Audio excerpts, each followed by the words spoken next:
Manx Radio Podcasts, powered by Shaw. The Nation Station, Manx Radio. Hello and welcome to the latest look back at Talking Heads. Up for discussion on the programme this week, possible progress with the Douglas Promenade refurbishment, concessions for pensioners on the island's heritage railways, and the island's future drug and alcohol strategy. We'll hear from Bob Harrison later, but first, here's Stu Peters. Talking Heads, brought to you by Magic Carpets, with the only Carndine design showroom on the island. Should the laws governing the use of cannabis for treating medical conditions be relaxed? An MHK of just a few weeks wants a rethink of medicinal cannabis use. Ramsey MHK Dr. Alex Allinson says it's the only drug that works for some patients who are currently using it illegally. He says advances can remove negative psychoactive aspects of the Class B drug. The Chief Constable's pledged a rethink in his annual report, stating how the force will act on people found using it in future. Dr. Allinson says now is the right time to tackle this. Should the rules on prescribing cannabis for medicinal purposes be relaxed? Could the drug be more broadly used when it comes to pain relief for certain conditions? Or should its use be phased out altogether? And remember, this is medicinal cannabis. This is for pain relief or whatever to help treat a condition, and isn't for recreational use. So we're not talking about people being able to get stoned on the promenade, necessarily.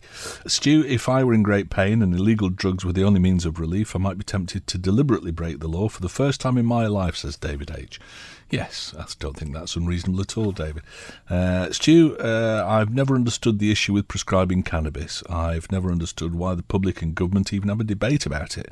When a drug comes onto the market, it's tested for efficacy, safety, and explored, and cost-benefit is considered. And it's prescribed. Cannabis is a drug like many others that are prescribed. It is open to abuse or addiction. About psychosis, some antibiotics and other safe things can send people nuts too. There seems to be a peculiar attitude to cannabis that there isn't to, say, diamorphine, heroin. So just get on with it and prescribe away for the people whose condition would be improved by it. That from Jane. Imagine a world where patients can grow their own medicines legally, saving the taxpayer money by freeing up police time, cutting cost of expensive prescription drugs. Sadly, I find it hard to believe that the Isle of Man would be that progressive. I really do feel that there should be more relaxation of the use of cannabis for more chronic, debilitating, painful conditions. I understand sufferers of MS have been greatly helped and their discomfort eased by using the drug. Yes, I've heard that, Pam. It would therefore seem that the quality of their life is going to be greatly enhanced, even if the condition can't be cured. I realise that there's a worry attached to this type of drug and the side effects they may cause, but every packet of over-the-counter drugs such as Panadol and paracetamol, even down to a packet of indigestion tablets, comes with a leaflet warning of all the side effects that you can potentially suffer by using them. That's true. If a person has a condition which can be helped by legally prescribed cannabis by a GP and or a hospital consultant, should be a tool which the medical profession have more access to. Personally speaking, if I had a condition which would be eased with cannabis, I would have no hesitation in using it. Somebody else says, no way, we have enough drugs and druggies on the island without giving it to more people. I'm a nurse and I think it's wrong. They keep saying they want to get people off drugs. Cannabis is a drug. Somebody else called, I suffer from osteoarthritis and I've been managing the pain using cannabis for years. I was growing my own, but I got done by the cops. I managed to prove that it was only for my own use because of my condition, but I still got done. Now I have a criminal record. I want to be able to manage my pain without using all sorts of prescription drugs. For pain relief, nothing else. Well, I think it's very sad that, and I think that's what Dr. Allinson is hoping to have looked at, whether or not you should have a criminal record because of this. And I suppose that the basic fact is that it was illegal when you did it, so yeah, but in future, maybe not. I believe that cannabis should be allowed for medicinal and recreational purposes. It's a plant that's been around and used medicinally and recreationally, so if people want to use it, or they don't want to, think we should live in a society where there's a choice without the risk of being demonised as a druggie. Let's go to the lines. We've got John on the line. Hello, John. Yes, I listened to the good doctor, and you can certainly sympathise with people who are in pain and seek relief from it. But what is he actually thinking of prescribing? Will it be the stuff that's grown in lofts and back sheds, or is it? No, I expect it'll be in. Or is it? It'll be a medically refined material. But is that yet available? I mean, from what my reading, I see that that the researchers had difficulty in deciding whether this was useful as a pain reliever. because the narcotic effect. If you're floating along on cloud nine, then how do you separate that from the actual pain relief aspect? Well, I mean, it's the same for existing pain relief drugs, though, isn't it? Oh well,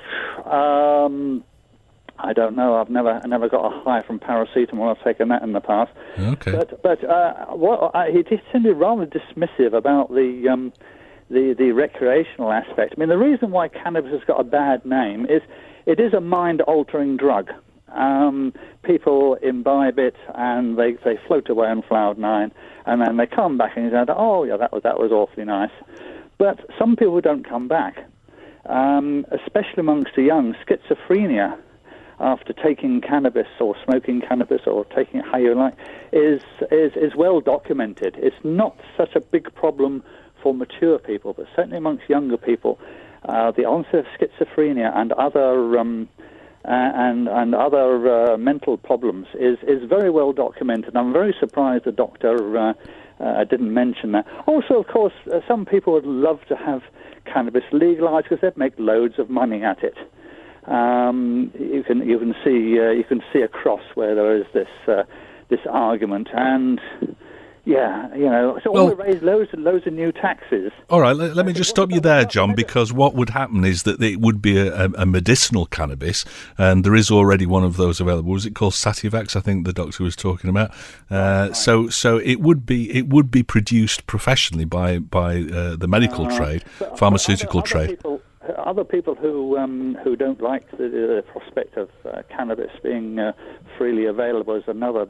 Well, it wouldn't be freely available. It would be available on prescription, so you'd have to convince your GP that you had a reason to need it. Yeah, but I mean, some people are also saying that if you say yes, cannabis is wonderful for medicinal purposes and whatever. If it's wonderful for medicinal purposes, then why can't we have it to brighten our drab little lives even when we're not sick? All right, well, I mean, surely you could ask the same questions about alcohol, couldn't you? Yeah, well, look at the efforts we're doing, trying to get rid of that one. I mean, and nobody's serious about that because you can go into a supermarket and buy as much as you like. Much better the bad old days when you could only buy it for an off license, which would make it a bit more difficult to get hold of it. They didn't stop drunkenness or anything like that. But I thought, do we actually need another drug like alcohol, like tobacco?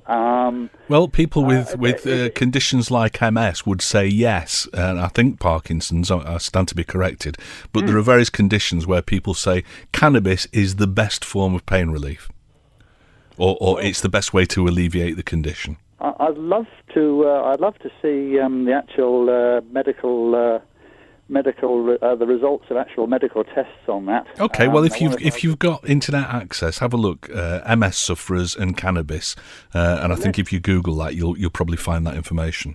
Yeah, but if you this Trojan horse does get cannabis a better name. People say, "Oh yeah, we'll have more taxes," and what we use those taxes for? Well, how about all the extra people who are going to be suffering long-term mental problems from smoking this stuff? And somebody came up with a comment, "Oh well, we'll have loads more taxes, so we could afford more hospital beds for them." That is one of the more cynical aspects of the pro-cabinist lobby. Oh yeah, more people will be sick, but never mind, we'll be able to treat them in hospital. I mean, these mind-altering drugs. I mean, people only take it because they want to, and there's lots of things around which people would like to do, and you shouldn't.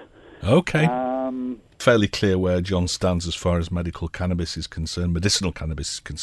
Let's go to line 3. We've got Malcolm waiting. Hello, Malcolm. We've talked about this before. Yeah.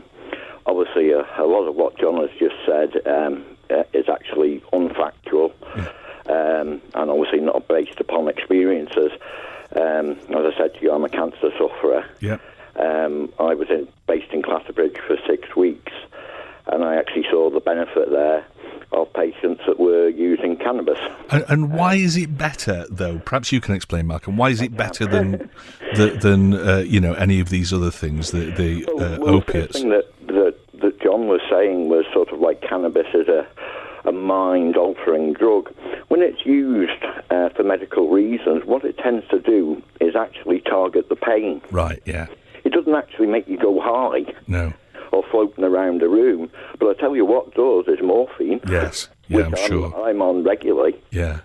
I mean, if you talk about mind-altering drugs, you want to be on morphine for 6 months. The stuff that is available at the moment on prescription, yeah. So, what he says there is totally wrong. Right. It is also available medically in capsules. Yeah. In America, that's how they produce it now at the moment. And a spray, I think, isn't it? So, a lot of what he says there is totally unfactual. He also said, it's only people wanting to make a lot of money. Well, what does he think the drug companies are doing at the moment? Yeah, big pharma, yeah. All right, Malcolm, well, thank you very much for your call. So that kind of gives us the balance to what John was saying. The Nation Station, Manx Radio. Should the decision to charge pensioners to use the island's heritage railways be reviewed? Free travel on the Manx Electric Railway and Steam Railway for those who've reached retirement age was abolished last year. But in Tynwald this week, the chairman of the Manx Labour Party will ask members to support setting up a committee to look into the issue. David Cretney MLC will put forward a petition for redress of grievance presented by members of the Manx Labour Party at this year's open-air Tynwald ceremony. It's one of two petitions brought forward for consideration. The other relates to free TV licences for the over 75s. Should pensioners benefit from free travel on the island's heritage railways? Do half-fare charges put those who are retired off using the trains and trams? Or is it right that everybody who uses the heritage railways pay to do so? Public transport should only be free to pensioners if they surrender their driving licence, is our first comment on this one. Ooh, that's pretty harsh. But maybe there's a kernel of an idea in there somewhere. Public transport should only be free to pensioners if they surrender their driving licence. I wonder if that might encourage people to do that. I wonder if that might be a way of getting people off the road who maybe shouldn't be there anymore. Don't know. It's a thought. Let me just put it out there. Not my idea. It's a contribution that's come in. Stu, I think that pensioners should be means tested before they're granted universal rights, such as free public transport on buses, the heritage transport system and free television licences, etc. There are a significant number of wealthy pensioners living on the island who can readily afford to pay for these facilities. There are also a significant number of young people who have extortionate rent and cost of living expenses to contend with, and our MHKs fail to demonstrate the same zeal or enthusiasm in addressing these equally important issues for younger people. No final salary pensions, no free healthcare for life, and no possibility of retirement at 60 or 65. We're being told to work until we drop. Fairness for all, please, says Neil. Great post. Thank you very much indeed for getting in touch with that one, Neil. You raised some very, very important points there. I used to take my grandchildren on the train quite a lot, and they were both half fare. This last summer I didn't bother, as it would have cost us twice as much because we had to pay half fare as well, says Dot. Okay. I hope these people who are texting in the idiotic opinions realise that they'll be an older person one day and who probably won't have a TV because of the price of the licence, now taking their independence away from going out and about. Stop giving to people who don't and won't work and give to those that have worked all their lives and paid in. I'm afraid heritage railways shouldn't fall into the category of a necessary service for pensioners. They aren't really that expensive if you compare to similar attractions across the water. In many cases, there won't even be a pensioner's fare available. Half price is a fair compromise. Interesting. Okay. Oh, this is from Liz. She says, please mention the year season ticket. It costs $37.50 for pensioners.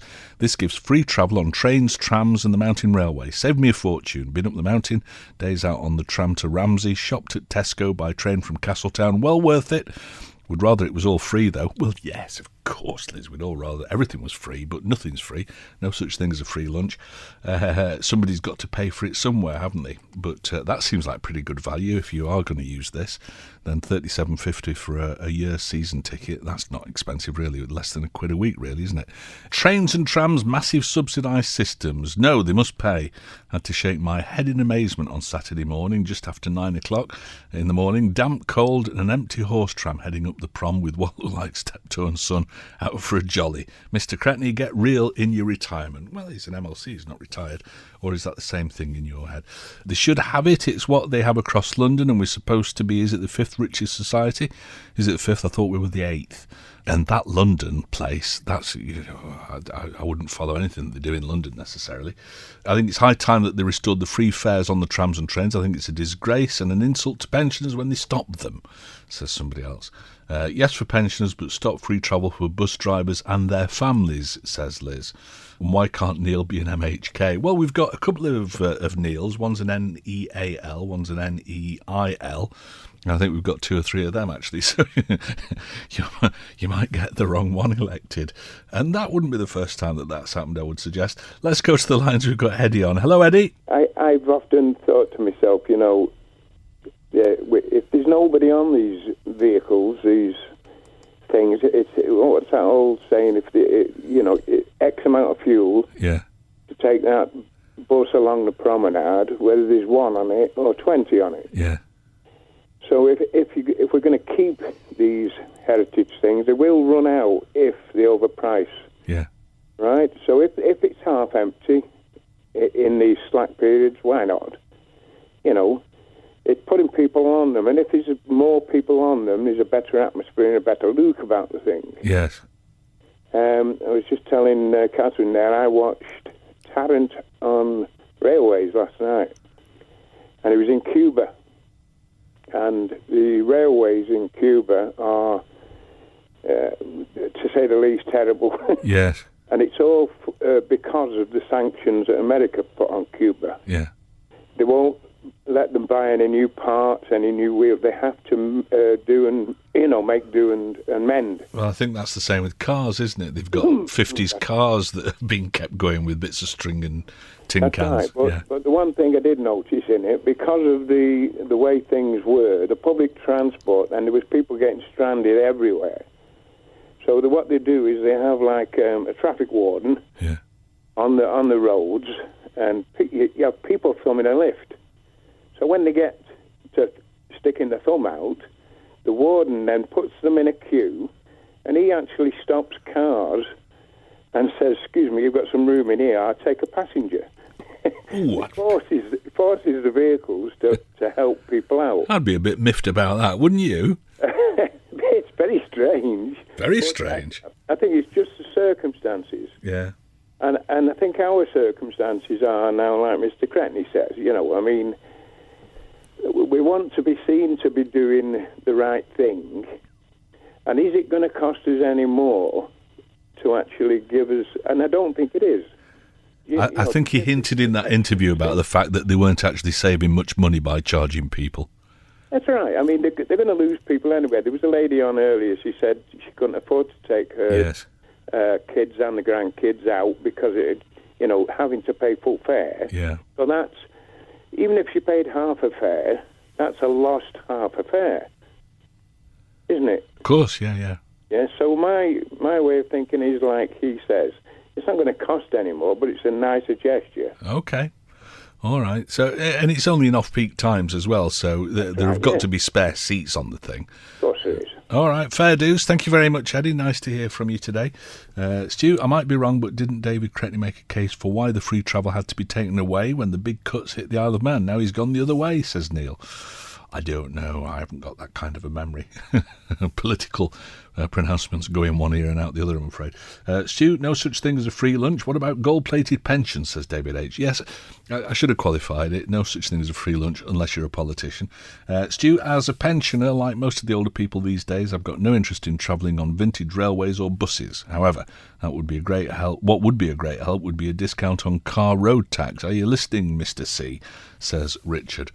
Okay, I wouldn't hold your breath, I don't think. TV licence cost per day equates to 39 pence. Packet of fags is £8 for 20, says Mick. Yeah.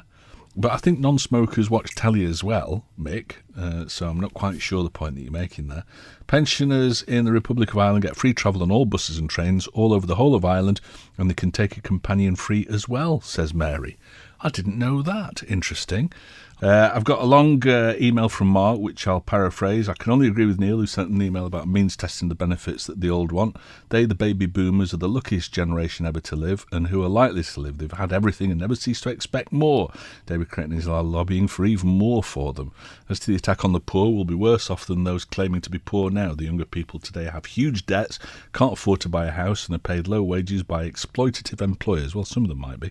So a message to the baby boomers from me is to put your grasping, undeserving hands back in your pockets. You've had everything, and we will die poor still paying for it. Strong words.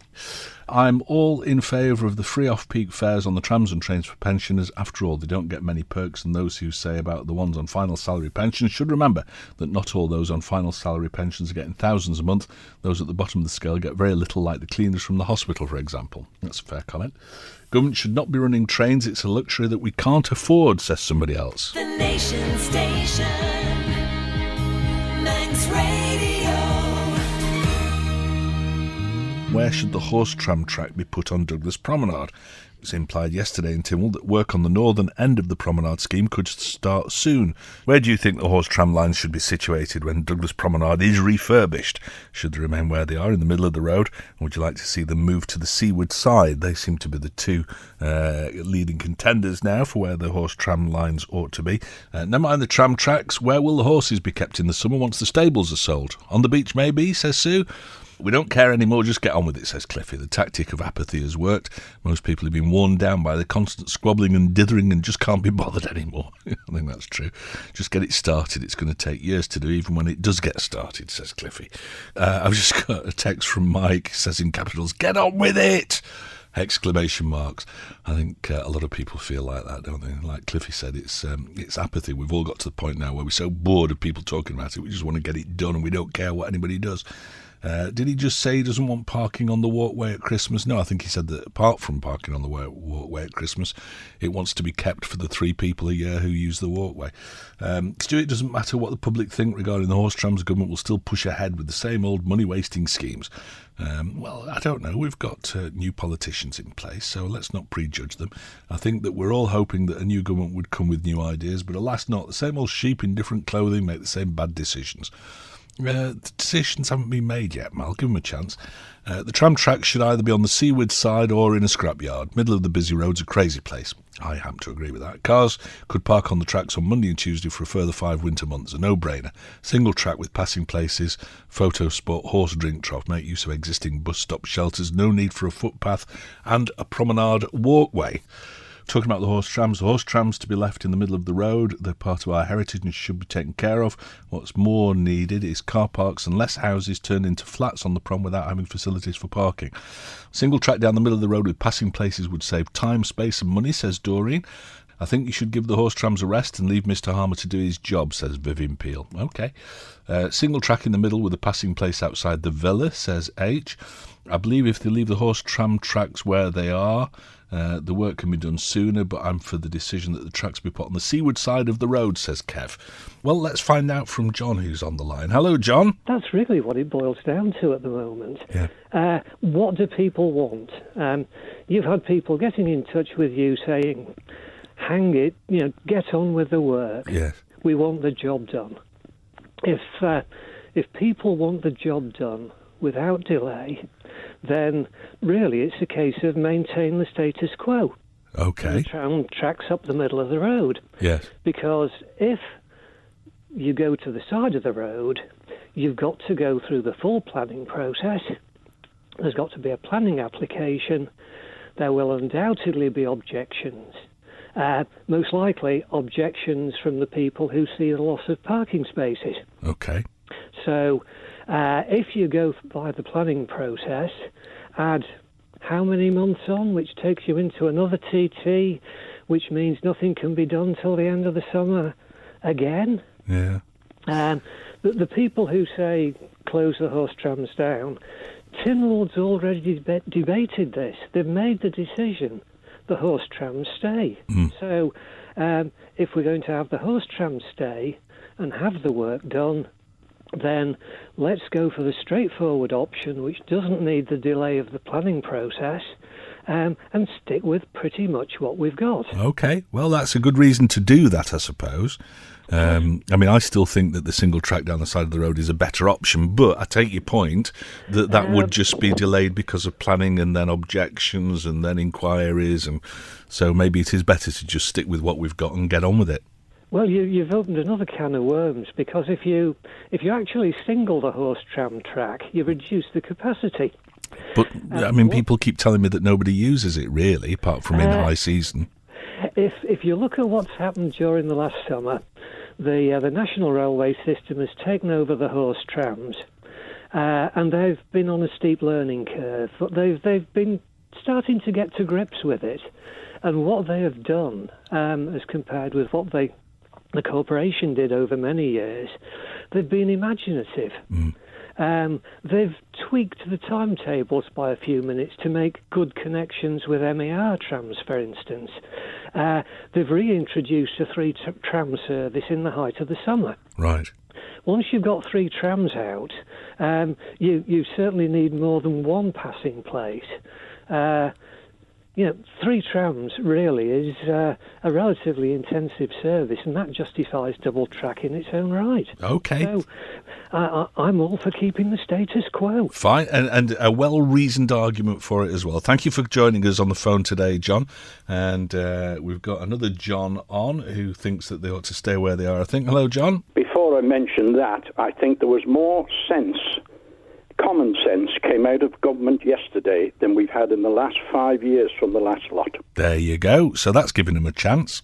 As far as the trams are concerned, if you move them from where they are, you've lost the heritage element. You can't have something 100 years old, move it, and then say, we've got all this heritage. Well, surely it's the vehicles, surely, isn't it? That's the heritage rather than the location of the track. It's both. It's the whole thing. And let's face it, the hold up in traffic. I've driven coaches and buses along the prom. All right, you get held up for a bit, but you're not queuing to get on the M6. Yeah. I mean, the few minutes you may be held up, what are you going to do with the time you've saved when you get to the end? It's not so much the traffic problems that they cause that bothers me, to be honest. I think it's a good traffic calming scheme, the horse tram. I just don't think it's a very efficient use of the space there. I think you could probably get more car parking spaces if it moved to the side.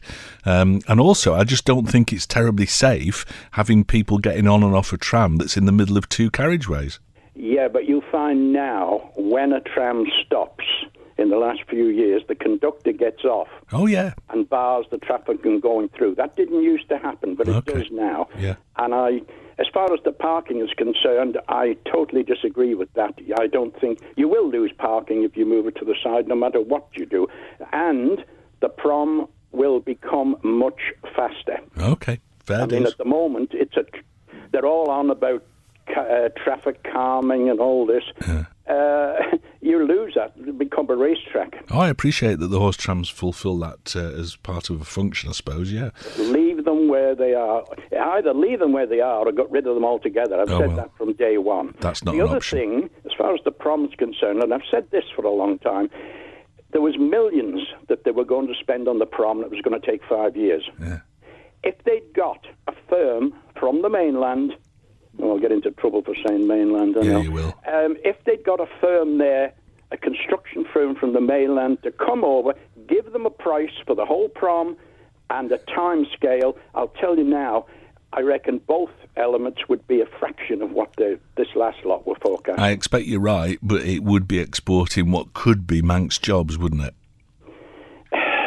Yeah, but that's all very well. But, I mean, do they want to spend millions to protect Manx jobs? Because let's face it, we haven't got enough staff now to keep the roads going and paint white lines. I mean, roundabouts now have vanished because there's no paint. So, it's not going to lose jobs. If they started to do the prom, they'd have to start taking more people on. I noticed the box junction at the end of Athol Street last week. I was parked there at the traffic lights, and I thought, actually, there aren't any yellow lines left there. No, they've all worn off. Yeah. No, this is the whole thing. A lot of them have vanished.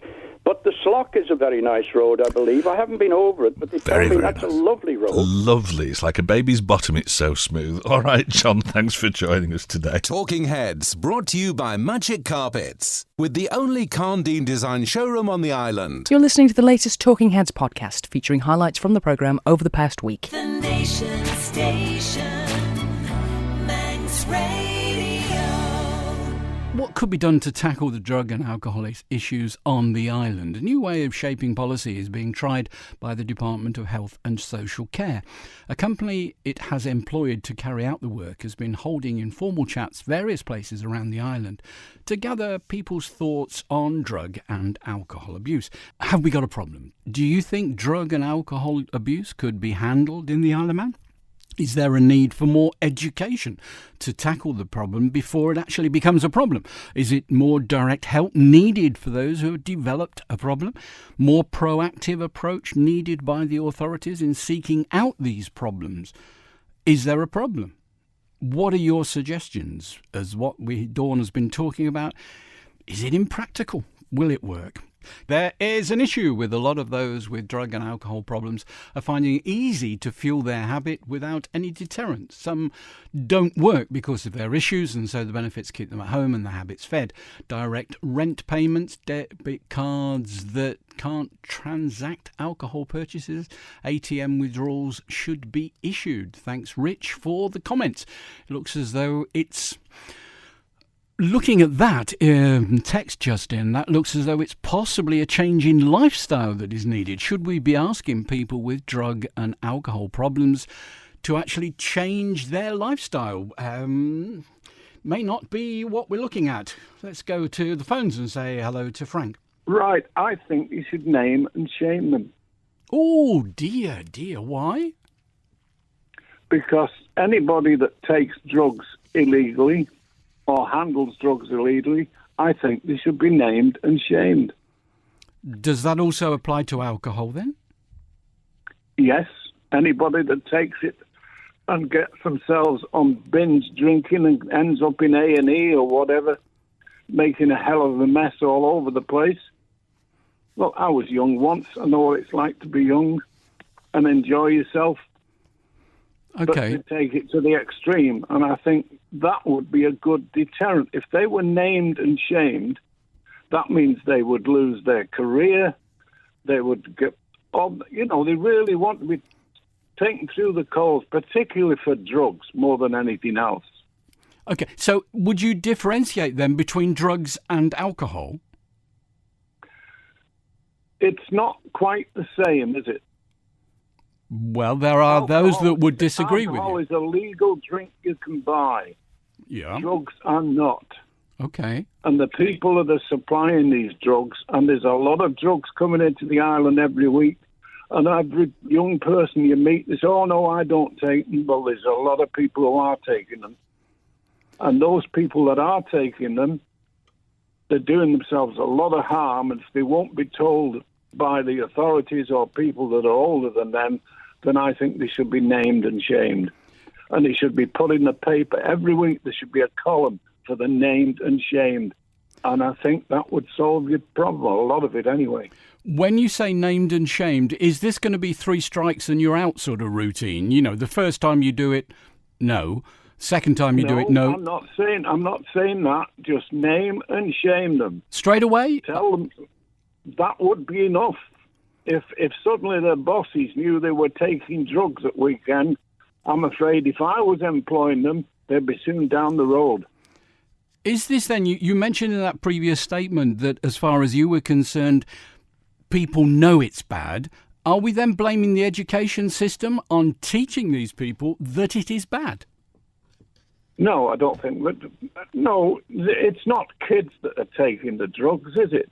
This is people that know the difference between right and wrong. So you're going to put an age limit, are you? You know, if you're over 30, you get done. No, if you're over 16, you get done. Okay, well, it was your definition of kids I was mainly worried about. Well, I was on about 5 and 6 year old. Oh, I'm with you. Okay. It's people, adults that are taking them, and they know they're taking them. They're buying them from these sleaze bods that are selling them. Mm-hmm. And it's wrong. Let's face it, you have to take enough drugs when you're old to stay alive. Now, I take massive drugs. Yeah, I think we have to say that they're legal drugs. Yes, they are. They are legal drugs. Okay, that's what I was meaning. And they're horrible things to take. Yeah. There are many side effects with all drugs, but these people that take them just to have a kick or whatever it is, it's not necessary. You can have fun without doing that. And for those kind of people, I think they are totally irresponsible citizens that employ drug dealers. They're making billions for these drug dealers all over the world. And if it was named and shamed, I really believe this would stop it or curtail it a great deal. Okay, that's the opinion of Frank. I thank you so much for your views there, Frank. Do you agree with Frank? Should we be putting people's names, as he said, on the radio, in the paper? Text just in from an unnamed source. Frank is ridiculous. Drink is by far worse than drugs. The police have more trouble with drinkers than drugs. Yes, but as Frank said, in order to go out and have a few drinks, that is not illegal. It's illegal if you have a few drinks and get in your car or you cause problems.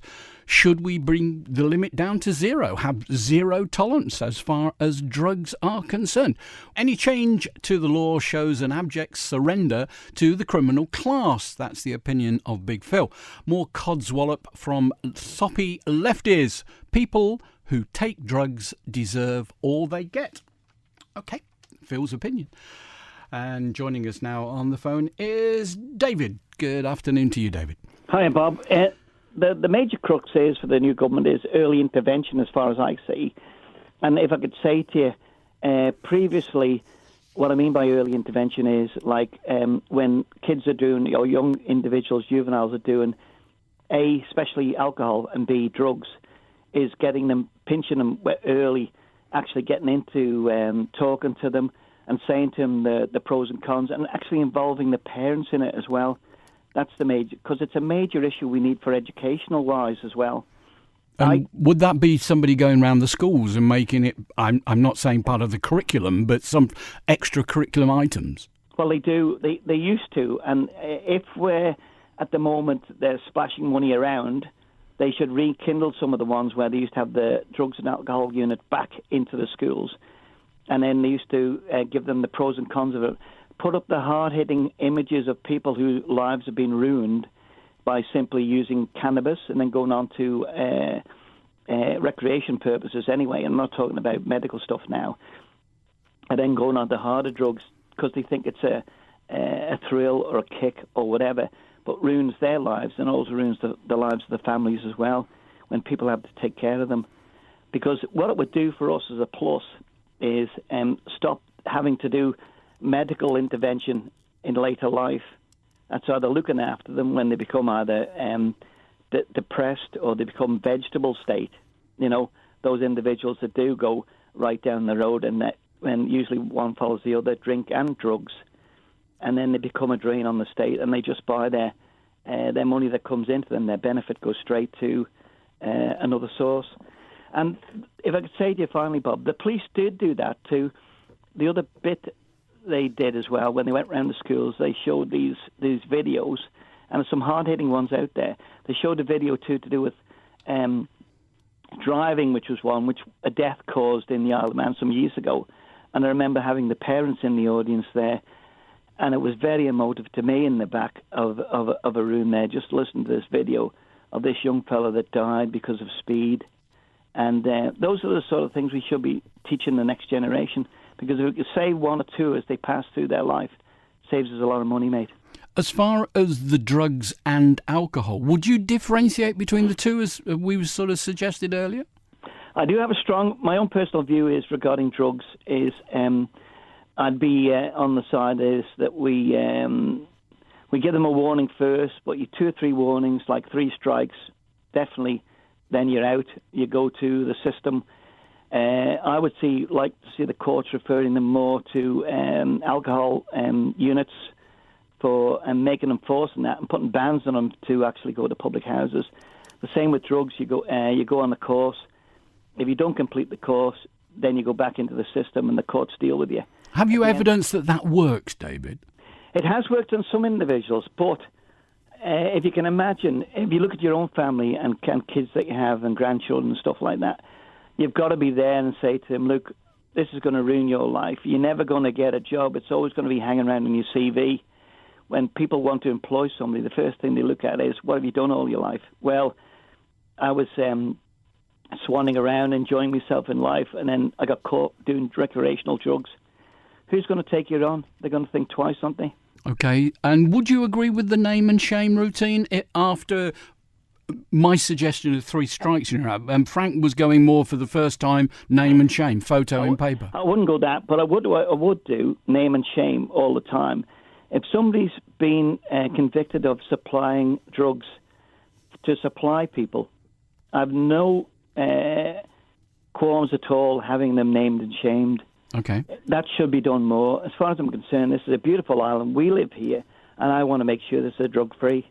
Good man. Thank you for joining us on Talking Heads this morning, David. See you, boy. Bye. Cheers, bye. The Nation Station, Manx Radio. Should more MHKs have been independent of government roles?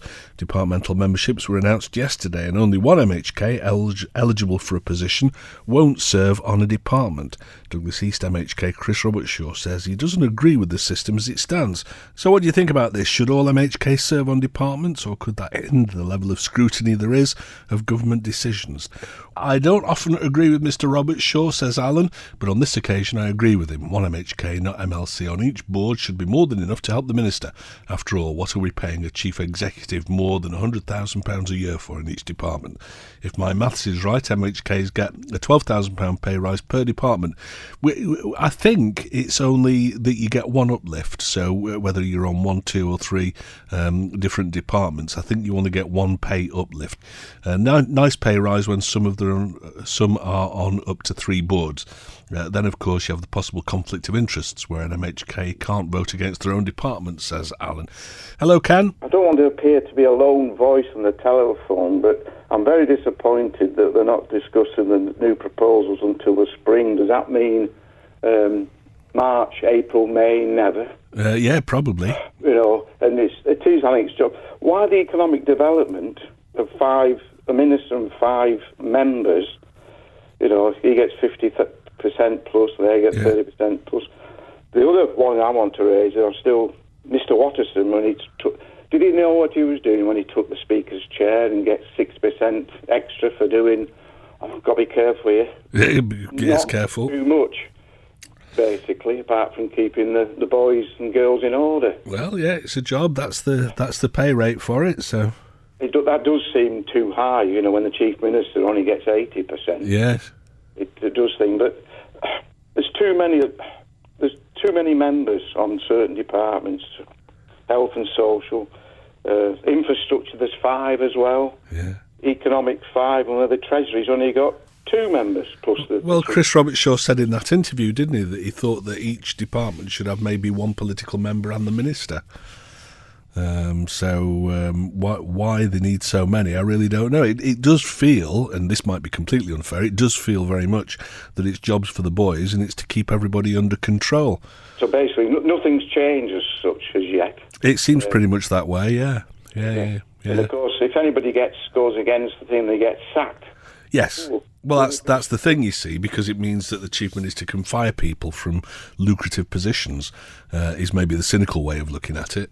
I don't know, without going through, I don't know if anybody's actually got doubled up. And I do believe, yes, you don't get paid double the bonus. I think there are some people who are on more than one department. Fair enough, you know, and that, when you sack some, you'll have to appoint. Of course, they also still get their expenses. Oh, yeah. They don't have to show receipts for, but, you know, for that. But unless, of course, somebody comes on the phone and supports why we should have so many... members' departments. Well, I think it's about 3-0 at the moment for getting rid of a few. All right, fair dues, Ken. Well, hopefully somebody will do. That's the way that we get balance on the programme, by taking different points of view. One MHK only should be in each department as chairperson overseer. That's all that's needed. They would then put any changes to Tynwald's sittings and everyone would know what's going on with no secrets. It's the top civil servants that make the departmental plans anyway. Just think how much money we could save. That was from June. Stuart, I believe that there's only the one uplift if MHKs run multiple departments. Yes, that's our understanding.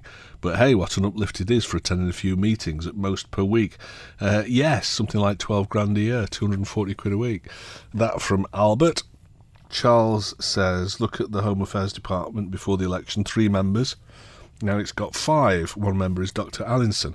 For a meeting of the quorum, 3 would be needed. What? Quorum? So business could continue with 3 members. This will allow Dr. Allinson to work in both jobs, as the department certainly doesn't have a high workload. Right. Okay. Can't see the health department working with one minister and one other, says Katie. Okay, all right.